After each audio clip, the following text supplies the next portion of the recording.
it is a recreational resource, and one in which we want to make sure is both accessible but also cared for. So that balance is always at play, and I think that what I have come to believe, and in my first couple of years of really getting to know both the trail, the people, the landowners, the people who take care of it, my staff, and the volunteers who are so dedicated to it, is that if anything, the model that we've created is the antidote, not the problem. Mm-hmm. And what I mean by that is, we've always had internally and within our broader community the concern of like, well, we yes, we want the access, but we don't want too many people.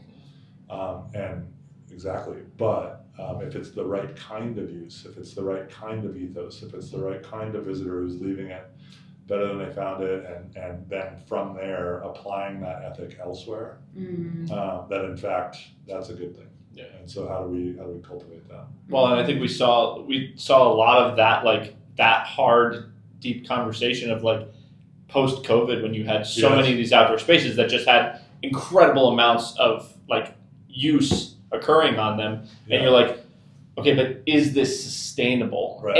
And then like, what is the mechanism to then manage that appropriately? Like moving forward is obviously a really challenging conversation, but and what you'd find along the trail is there are islands that are kind of necessarily not, and these are often public islands, state-owned islands that are by their very nature public access islands that get lots of use in comparison to others, and so we manage them differently. And so, for instance, if you're out here in Casco Bay, and we could look out the door just around the corner, not too far away, we find Jewel Island, which is one of the most heavily visited islands in Casco Bay, and we have a seasonal caretaker who lives out there and manages and educates visitors and users, and does active stewardship both on the daily but also with groups periodically.